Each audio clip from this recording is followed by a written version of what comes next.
All right, mate. Yeah, let's have a look here. Soul, sorry for the late reply. I was away at the funeral. Sorry, I was away at the wedding first, and then the funeral. You know, it was nearly 5 days. It all kind of happened together, which was kind of unfortunate. But I'm flying back to Australia this week, and you know, after this week, everything will be back to normal. I'll be full time on the charts. So it's a very good question, very important question going forward for many reasons, and I suppose we'll talk about the FTX relaunch and reopen. I think that that's going to be a very important thing going forward. The most of the market here now is probably waiting for news on that FTX launch, FTX2 launch, or relaunch, if you want to call it that. So I think that's going to have a major impact on price. Okay, so if that price is late, or if there's any delays, or if there's any you know, if it's held back a bit or for regulation or whatever, which I'm sure there's going to be a ton of regulation. Look at what they're doing to Binance right now. I mean, it's you know, they're suppressing it, they're, you know, all that sort of stuff. So they're not going to be launching this very likely. So there could be delays. I'm expecting delays. They said into the end of the year FTX could be launched again. In my opinion, that could be maybe trying to hold up Sol. Maybe that's primitive thinking. I don't know if that's the right word, but you know, I think there's going to be a lot of regulation and stuff, and I think the news later will come out that it's been held back into next year, for example. So with that said, you know, even, you know, way up here on many coins, you know, I've always said that I like to buy coins below the first major low. Okay, so there's a good chance we can get below the first major low because altcoins can often do that. Now, Ethereum in the last bear market didn't do that. It done this sort of pattern, and it actually done something like this, went higher, and then later came back down to a double bottom before moving on out into a bull market, right? And I don't mean that timeline. I'm just trying to draw what Ethereum done. It never hit new lows. So, but what I want to say is, I think that calling it FTX, Sol can retest the lows or get very close to it. So when it gets really close to it, we need to watch the price action. And we need to watch what's happening with the news, what's happening with Bitcoin, what's happening with the total market cap, and try and understand and put it all together to see if it looks like we're going to flush these lows. As I mentioned, I like to be buying below the first major low because the market makers love to run them stops, right? Market makers will love to take all these people's money here and stop out those positions before the real move. So I'm still banking on Sol going to new lows, okay? But we need to, if the FTX2 news launches close to these lows, well, we may not see new lows. Okay, so that's the way I think it's going to play out. A few other things to just point out here. Where is that? Is that yeah? That's the 2-week chart. So it's not identical, right? But I've compared the Ethereum chart to Sol chart many times. And you can see there, if I just draw very quickly, you know, off the first low, there was a very nice pattern that would have faked a lot of people out, but it's a bit of a bullish rising pattern, and this is not the same yet, right? But there's a possibility that something similar could happen, right? There's a possibility, right? So you can kind of see that there.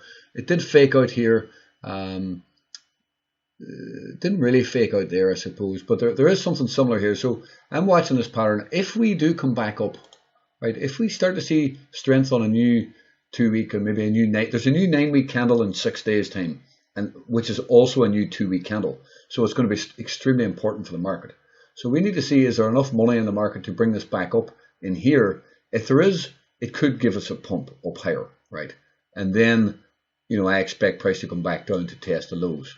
I'm not saying we may break down and run straight lower, okay? But if we break down, we need to watch that. If we break down, we're most likely going to new lows. But there's a possibility that this could still be a bullish pattern and fake people out and go higher, like Ethereum did.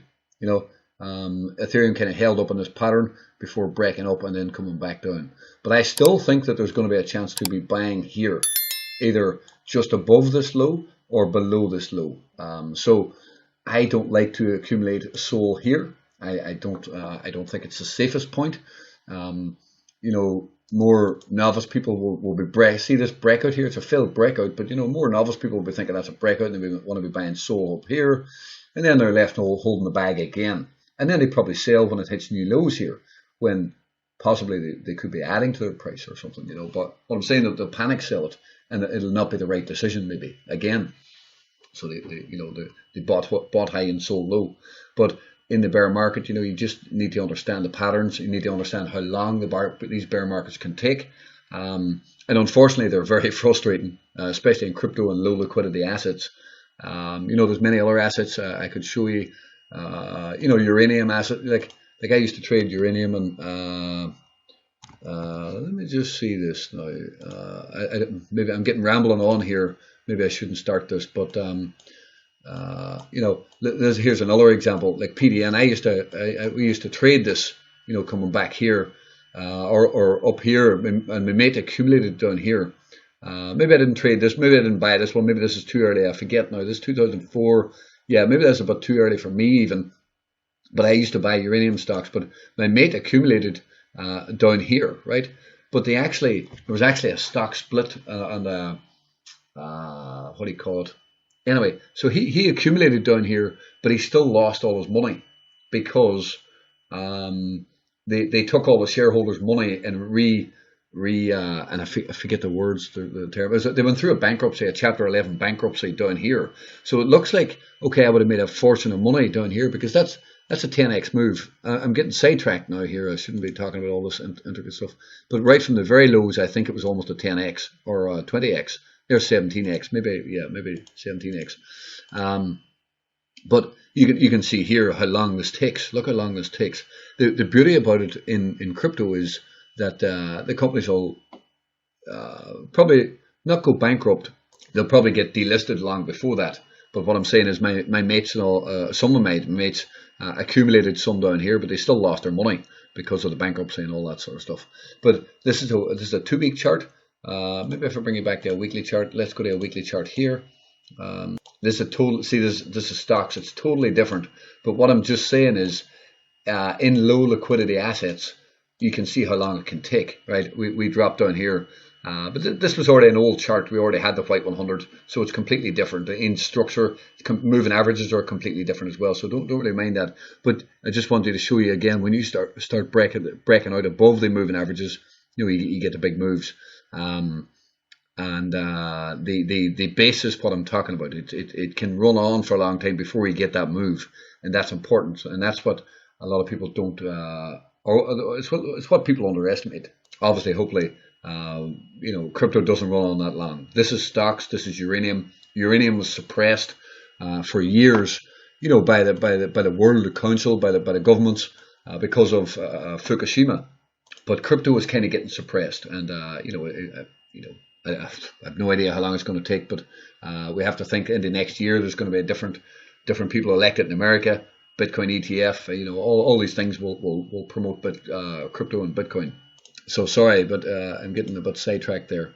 But anyway, I'm watching this trend line, right? If this trend line breaks, I think there's a higher probability of seeing new lows. I personally think there's a very good chance we can get to new lows anyway.